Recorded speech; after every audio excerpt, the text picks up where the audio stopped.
से areas of the market का आपके हिसाब से ज्यादा वल्नरेबल है इस सिनेरियो में जो आपने हमारे लिए बनाया है ग्लोबली?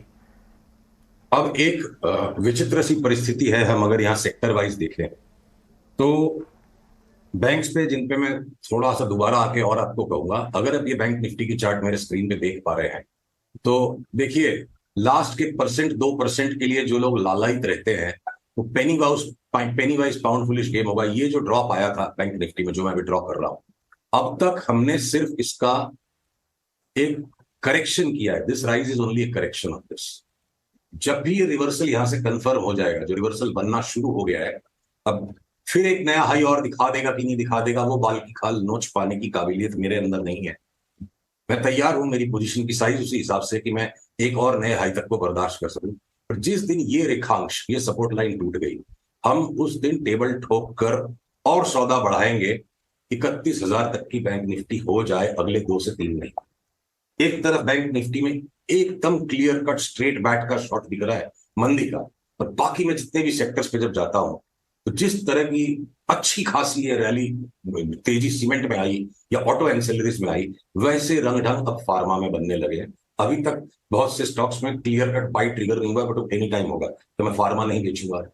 आईटी के स्टॉक्स, नैस्डैक भी मंदा हो जाएगा इंटरेस्ट रेट्स के कारण।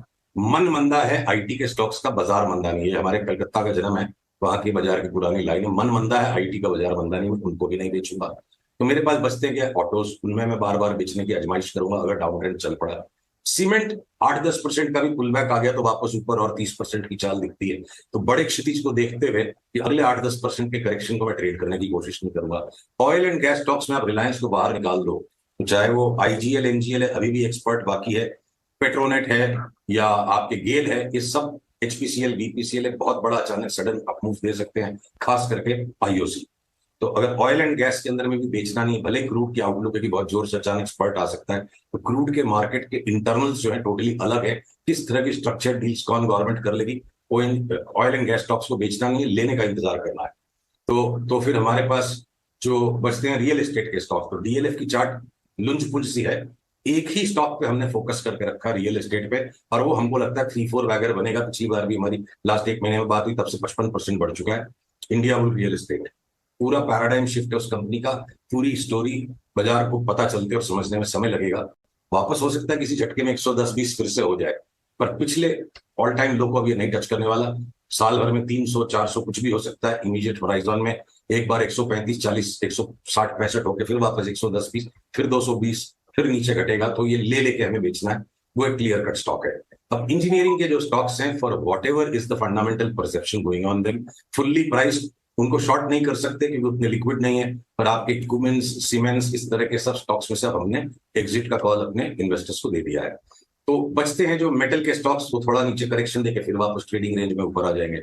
एनबीएफसीज, जिसमें बजाज फाइनेंस, बजाज फिनसर्व, आपको याद होगा हमने लोएस्ट पॉइंट से 40-50% तक की रैली की आपसे बात भी की थी। अब वो पूरी हो चुकी है उनकी चाल, और ये जाएंगे बहुत जोर से नीचे। परंतु एनबीएफसीज में 2-4 स्टॉक्स अभी भी लगार्ड्स हैं, और आपके चोलामंडलम में भी एक सीरियस ट्रेंड लेवल का रिवर्सल, और अगले 3-6 महीने में इस स्टॉक की पिटाई हो जाए, ऐसी भी इसकी चार्ट है। पर अभी मुथूट मन्नापुरम थोड़ा लैगार्ड है ऊपर चलने के लिए।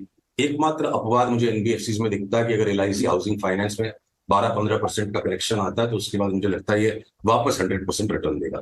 तो इस तरह के short term and medium term के लैंडस्केप पे क्लियर कट क्या रीजन आ सकता है, क्या स्टोरी आएगी, देखिए हमेशा वैलिड स्टोरी घटना होने के बाद पता चलती है। पर इस वक्त की बैंक निफ्टी की चार्ट मुझे बता रही है कि जितना भी चारों तरफ तेजी तेजी तेजी का वातावरण बना हुआ है बैंकों में, बहुत सावधान रहने की जरूरत है। आप शॉर्ट न भी करो, मैं आपके दर्शकों से ये सलाह दूंगा, आप शॉर्ट न भी करो। ये लकीर जब टूट जाए तो एक बार जितना भी तेजी का वार्तालाप है उसको मुस्कुरा के सुनिएगा, माल बेच दीजिए।